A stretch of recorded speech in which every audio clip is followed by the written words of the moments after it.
Good morning, classers. Open your Sanskrit book, lesson 13. त्रयोदश पाठ. त्रय प्लस 10 13. चाणक्य नीति. चाणक्य नीति. चाणक्य नीति बड़ी फेमस है. नीति मतलब चाल.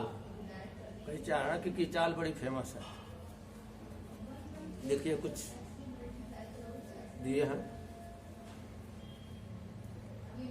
अधमा धनमिच्छन्ति धनम मानं च मध्यमाः उत्तमा मानमिच्छन्ति मानो हि महताम धनम. अधमा मीन्स अधमाः. अधम मतलब मीन माइंडेड जो कहते हैं, नीची सोच वाला आदमी, उसको कह देते हैं कि नीच मनुष्य, नीच लोग. धनम इच्छन्ति, केवल धन ही चाहते हैं. नीच मनुष्य केवल धन ही चाहते हैं. मध्यमा, मध्यम श्रेणी के मनुष्य. धनम मानम च, धन और मान. मान मतलब सम्मान. धन और सम्मान दोनों चाहते हैं. देखिए 3 प्रकार के मनुष्य गिनाए गए. उत्तम, मध्यम और निम्न. तो निम्न या नीच श्रेणी के जो मनुष्य हैं वे केवल धन की इच्छा करते हैं. जैसे भी हो धन कमा लो, खूब बढ़िया घर द्वार बनवा लो, बाद में भले अपने जेल में रहना पड़े लेकिन घर खूब बढ़िया बन जाना चाहिए. और जो मध्यम श्रेणी वाले होते हैं वे धन कमाना चाहते हैं लेकिन सम्मान सहित. भाई कोई उंगली न उठा पावे. किंतु उत्तमाः, जो उत्तम श्रेणी के लोग होते हैं, मानम इच्छन्ति, केवल सम्मान ही चाहते हैं. ही क्योंकि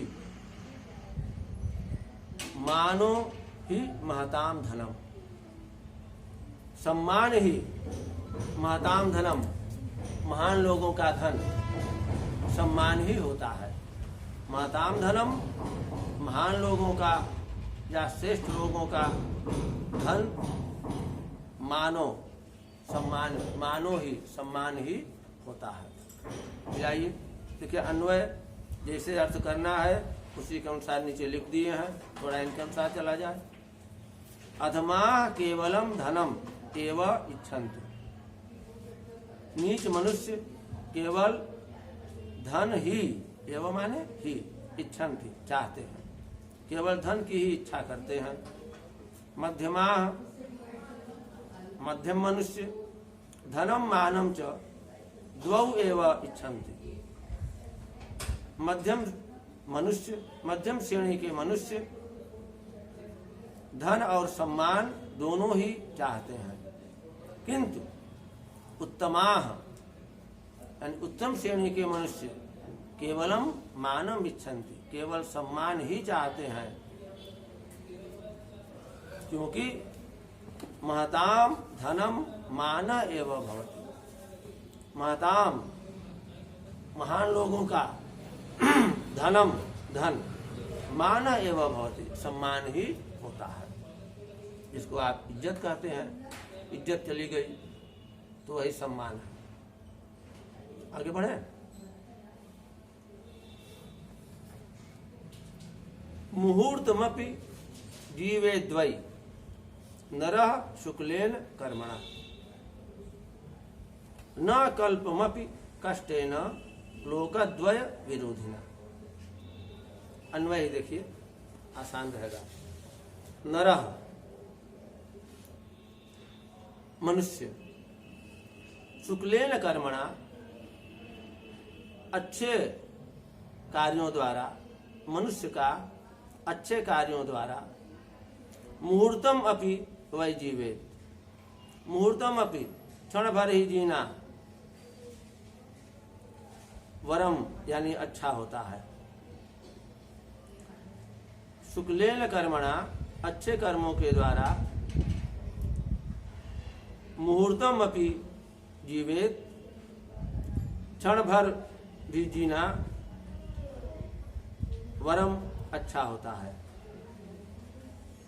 किंतु लोकद्वय विरोधिना, देखिए लोकद्वय ब्रैकेट में दिया है, यह लोकस्य परलोकस्य च विरोधिना। यह लोक मतलब पृथ्वी और परलोक माने स्वर्ग वगैरह जो भी मानते हैं। लोकद्वय विरोधिना, दोनों लोकों में निंदित, दोनों लोकों में निंदित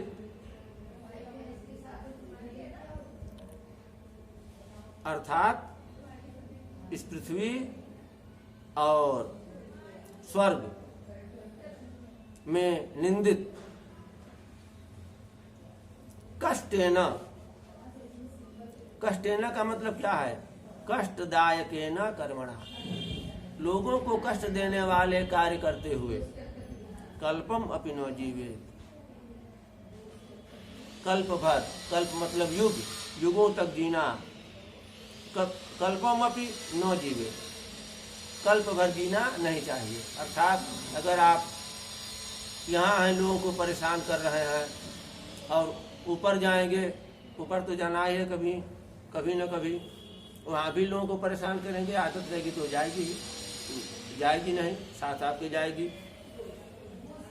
तो ऐसे कार्य करते हुए अगर कोई खूब लंबी आयु प्राप्त कर लेता है तो वह अच्छा नहीं होता। अच्छा क्या है कि अच्छे कार्य करते हुए अगर क्षण भर भी आप जी लेते हैं तो आपका जीवन सफल है। फिर देखिए,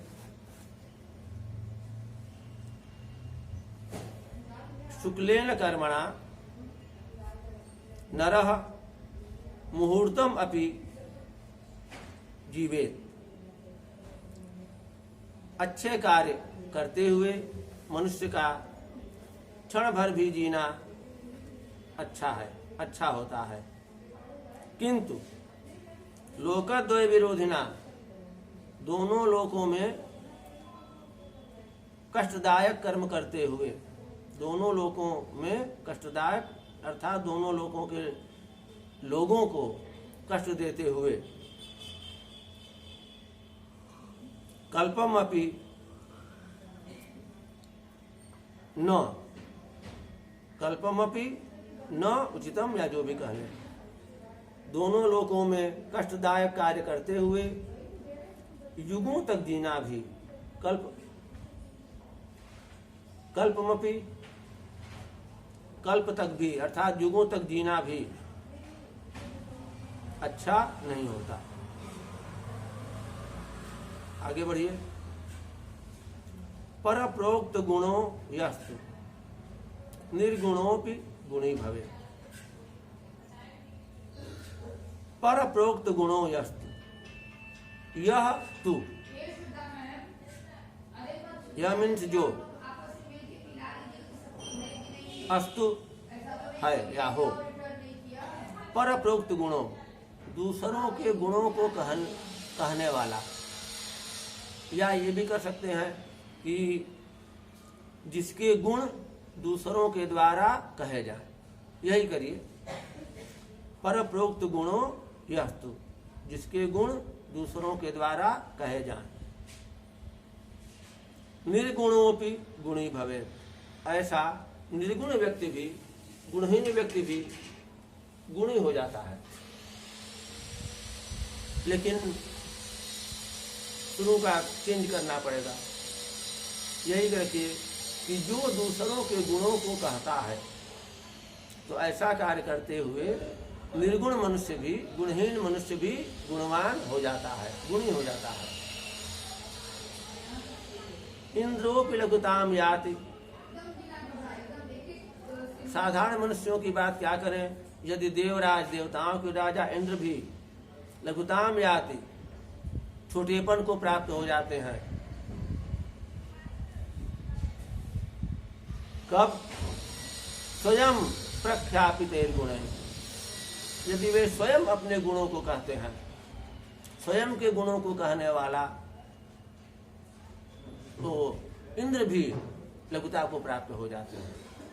कहने का भाव यह है चाणक्य के कि आप बहुत अच्छे कार्य करते हैं, लेकिन उन अच्छे कार्यों की बखान अपने मुंह से मत करिए।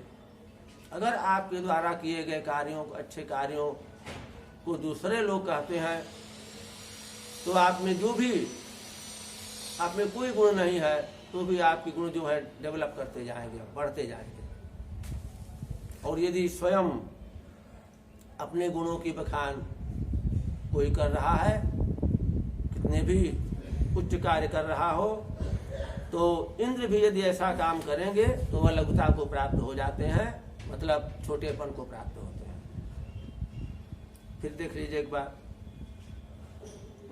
यह परप्रोक्त गुण सह तु निर्गुण अपि गुणी भवे। जिस मनुष्य के गुण दूसरों के द्वारा कहे जाते हैं, वह गुणहीन होते हुए भी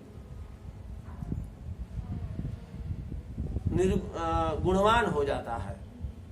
परम किंतु स्वयं प्रख्यापित गुण, स्वयं के द्वारा अपने गुणों को कहने वाला मनुष्य तो नहीं, स्वयं के द्वारा अपने गुणों को कहने से तो इंद्र अपि लघुताम याति, इंद्र भी लघुता को प्राप्त हो जाते हैं, मतलब इंद्र भी छोटेपन को प्राप्त हो जाते हैं।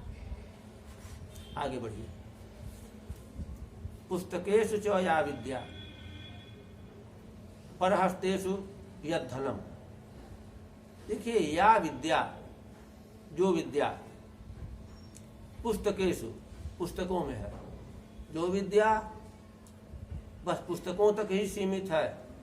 आपने किताबें खरीद लिया, उन किताबों को पढ़ते नहीं हैं, बार बार नहीं पढ़ते हैं, तो ज्ञान तो आपके पास है, आपके घर में रखा है, लेकिन वह आप में नहीं है। तो एक बात कह रहे हैं कि या विद्या पुस्तकेषु स्थिता, जो विद्या पुस्तकों में ही रहती है। दूसरी बात क्या कह रहे हैं, यद धनम, यत धनम, जो धन परहस्तेषु, दूसरे के हाथों में रहता है। यानी सिंपल अर्थ जानिए कि पुस्तकों में रखी हुई विद्या और दूसरे के हाथों में रखा हुआ धन। उत्पन्नेषु च कार्येषु, कार्य पढ़ने पर, देखिए कार्येषु उत्पन्नेषु, तो दोनों का कर दीजिए, काम पढ़ने पर, न सा विद्या न तद्धनम, न तो वह विद्या काम आती है और न तो वह धन काम आता है। आपको इमरजेंसी में पैसों की आवश्यकता पड़ेगी, अब आप जाएंगे, आपका दोस्त लंका पर रह रहा है या दूसरे स्टेट में रह रहा है, तो कैसे काम चलेगा? नहीं चलेगा। तो वह धन भी काम नहीं आता है जो दूसरे के हाथों में रखा जाए। भाई धन है तो अपने हाथों में रखिए, और ज्ञान है जो, तो पुस्तकों में मत छोड़िए, उसको अपने में ले लीजिए, उसको याद कर जाइए, तैयार कर लीजिए। अब देखिए अन्वय से, या विद्या पुस्तकेषु एव संगृहीता भवति, जो विद्या पुस्तकों में ही इकट्ठी रहती है, इकट्ठी होती है। च, और यत धनम परहस्तेषु गतम भवति, और जो धन दूसरे के हाथों में गतम भवति, मतलब गया हुआ होता है, दूसरे के हाथों में रखा हुआ होता है। कार्येषु उत्पन्नेषु, कार्य पढ़ने, कार्य उत्पन्न होने पर, मतलब काम पढ़ने पर। सा विद्या विद्या न भवति, वह विद्या विद्या नहीं होती है। तत् धनम, वह धन धनम न भवति, धन नहीं होता है। तो ये थोड़ा कठिन अर्थ जा रहा है। आप सिंपल में ये कर दीजिए कि पुस्तकों में रखी हुई विद्या और दूसरे के हाथों में रखा गया धन, काम पढ़ने पर न तो वह विद्या काम आती है और न तो वह धन काम आता है। आगे कुचैलिनम दंत मलोपस्पृष्टम बहवासिनम निष्ठुर भाषिणम च सूर्योदये चास्तमिते शयानम विमुंचति श्रीर्यदि चक्रपाणे। बड़ी अच्छी बात बताए हैं विद्यार्थियों के लिए, बड़े लोगों के लिए भी, जो लोग थोड़ा आराम तलब होते हैं ज्यादा। तीसरी लाइन देखिए थोड़ा, सूर्योदय, सूर्योदय के समय, च अस्तमिते और सूर्यास्त के समय, शयानम जो लोग सोते रहते हैं। ठीक है, सूर्य का उदय हो गया, अभी आप जगे नहीं, बिस्तर पर हैं, आप 8 बजे सो के उठने वाले हैं, और सूर्यास्त के समय भी, सायंकाल भी, दोपहर में खाना खा के सो गए, गर्मी की दोपहरी हो या जाड़े की दोपहरी हो, भाई दिन काम करने के लिए बना है, रात सोने के लिए बनी है। अब रात में आप 2 बजे 3 बजे तक व्हाट्सएप चलाएंगे, कहते हैं कि मैं रात में देर तक पढ़ता हूँ, तो भाई ये उचित नहीं है। कह रहे हैं कि सूर्योदय और सूर्यास्त के समय शयन करने वाले, सोने वाले, विमुंचति श्री, ऐसे लोगों को श्री माने लक्ष्मी, विमुंचत माने छोड़ देती हैं। ऐसे लोगों के पास पैसे नहीं रुकते, लक्ष्मी का आगमन होगा ही नहीं। यदि चक्रपाणी, यदि वे भगवान विष्णु भी हों, यदि विष्णु भी ऐसा काम करें, जो कि विष्णु की पत्नी लक्ष्मी है, श्री है, तो यदि विष्णु भी सूर्योदय और सूर्यास्त के समय सोते रहें तो लक्ष्मी उनको भी छोड़ देंगी। विमुंचति श्री, यदि चक्रपाणी है, यदि विष्णु भी हो तो उससे क्या, तो भाई साधारण मनुष्यों की बात क्या। अब शुरू से देखिए, कुचैलिनम, कुचैलिनम गंदे वस्त्रों वाले, 1 मिनट,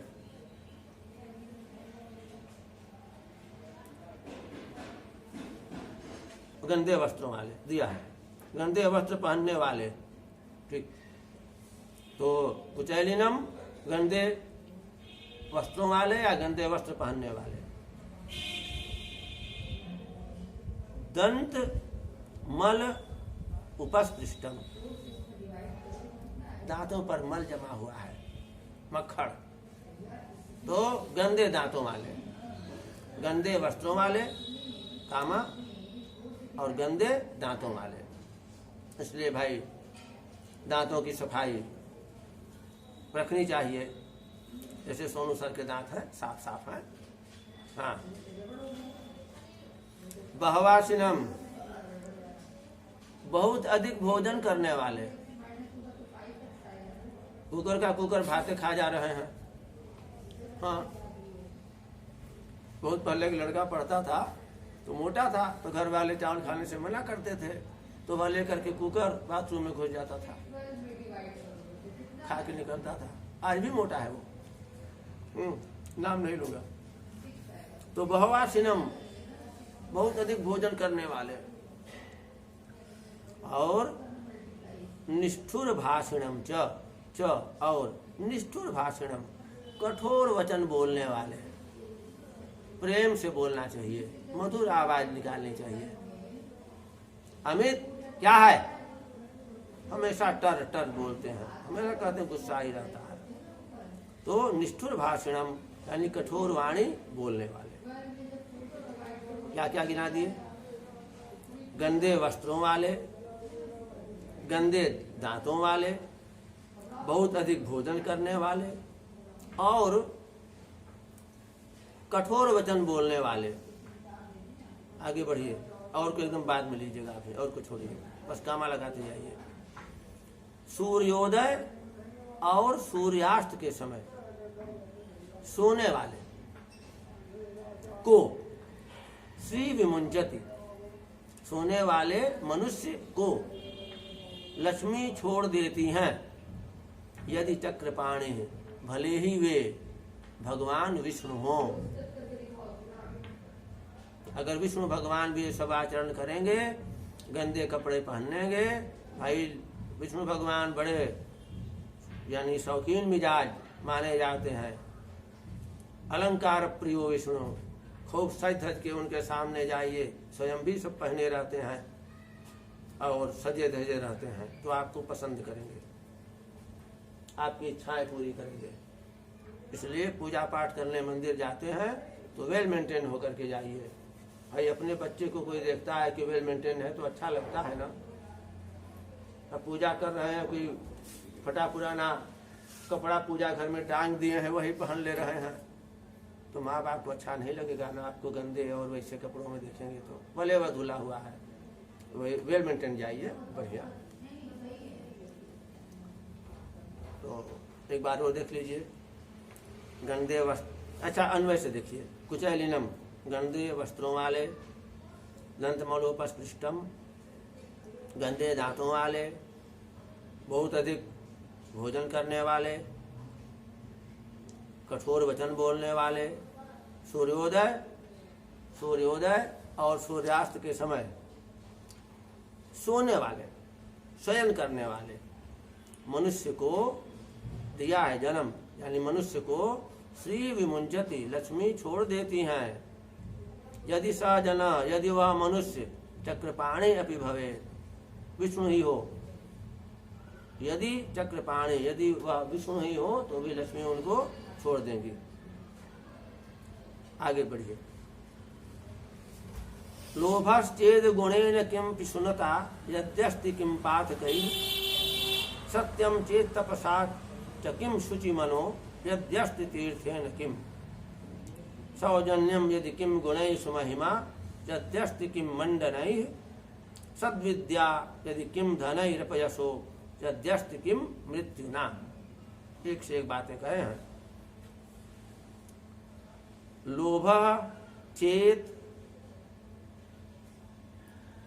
अगुणेन किम, ठीक, चेत द हलंत नहीं है, द को हलंत कर देंगे, चेत और अगुणेन हो जाएगा। तो चेत यदि, देखिए अन्वय में दे रहा है कि मनुष्य, यानी मनुष्य में चेत यदि, लोभ, लोभ है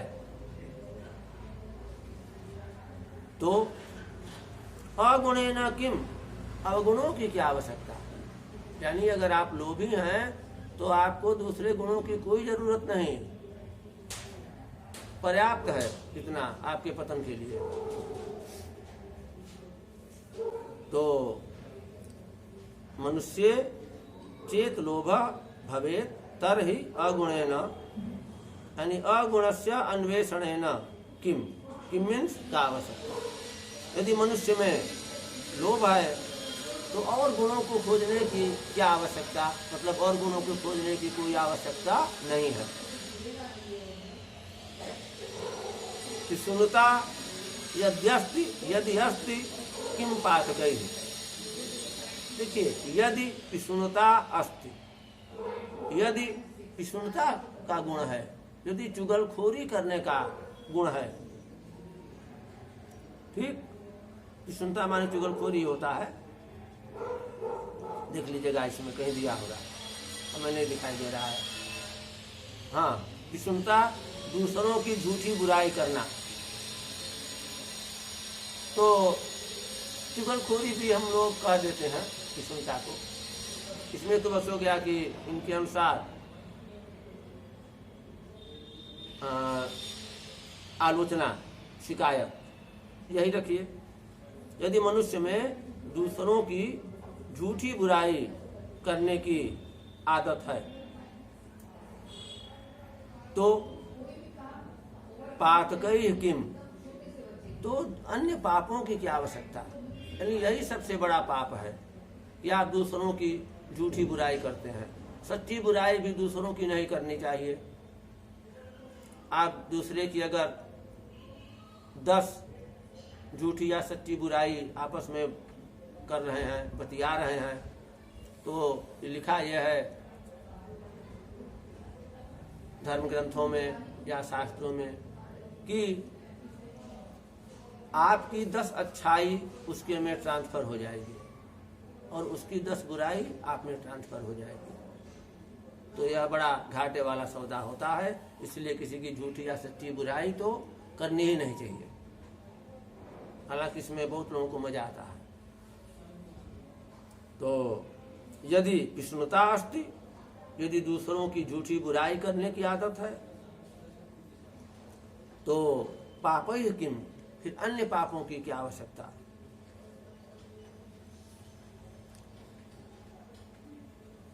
सेकंड लाइन, सत्यम चेत तपसा च किम।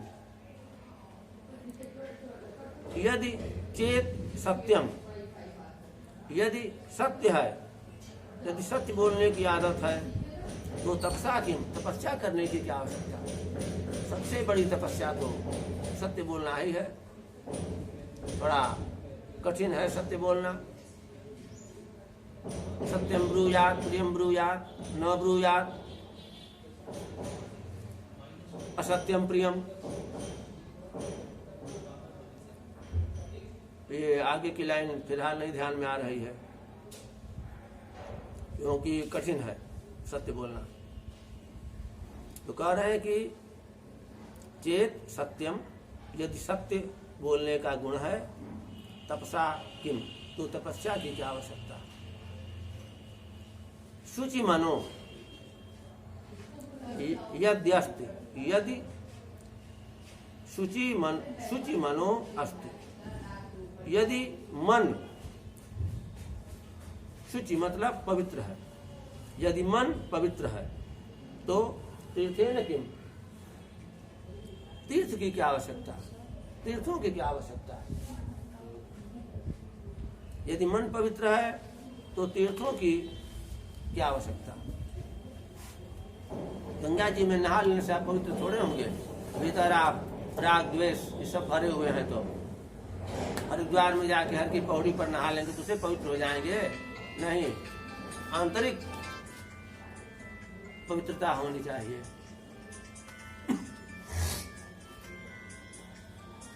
नेक्स्ट,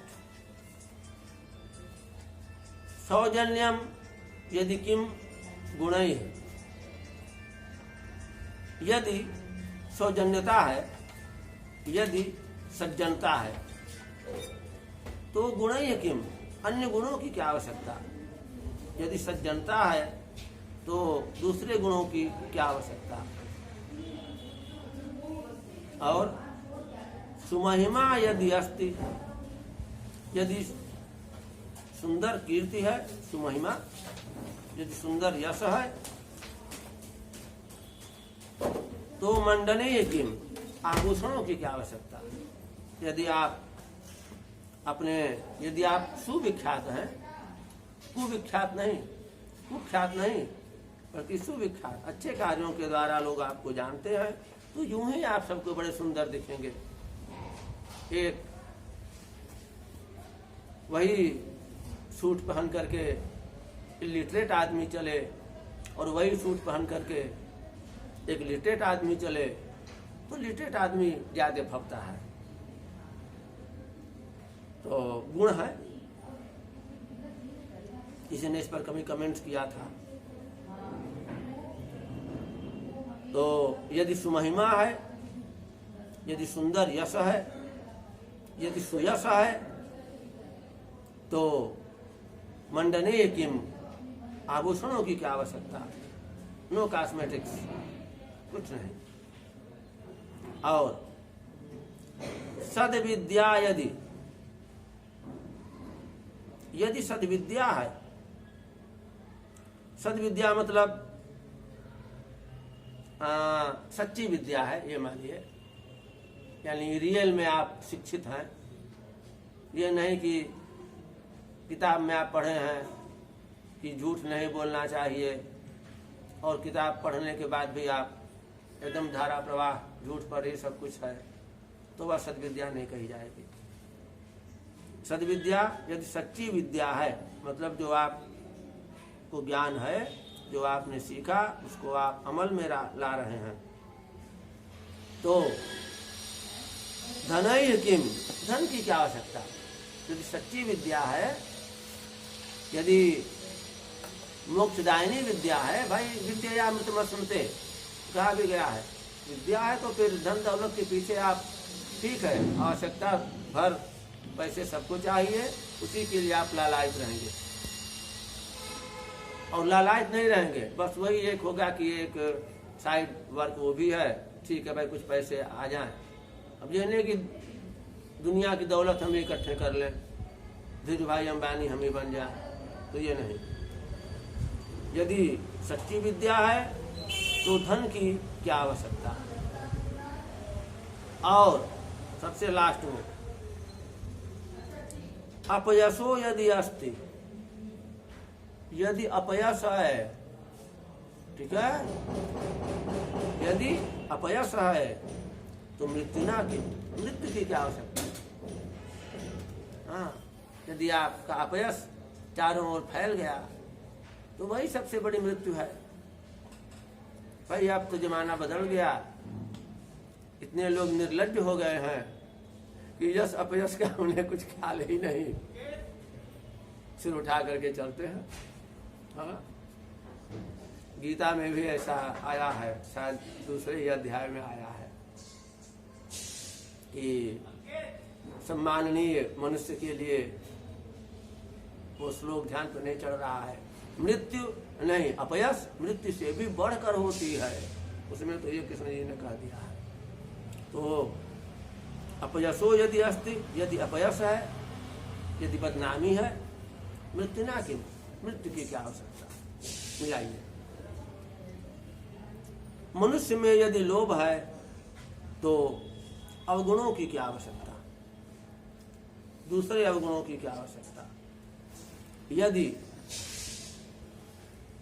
दूसरों की झूठी बुराई करने की आदत है तो दूसरे पापों की क्या आवश्यकता। यदि सत्य आचरण करने की, सत्य बोलने की आदत है तो तपस्या की क्या आवश्यकता। यदि पवित्र मन है मनुष्य के पास तो तीर्थ की क्या आवश्यकता, तीर्थ यात्रा की क्या आवश्यकता। यदि सज्जनता है तो दूसरे सद्गुणों की क्या आवश्यकता। यदि सुयश है, सुमहिमा, यदि सुयश है तो आभूषणों की क्या आवश्यकता। यदि सद्विद्या है, यदि सच्ची विद्या है तो धनों की क्या आवश्यकता। धन ही है, बहुवचन किया है, धन भी चलेगा, तो धन की क्या आवश्यकता। और यदि अपयश है तो मृत्यु की क्या आवश्यकता। बस।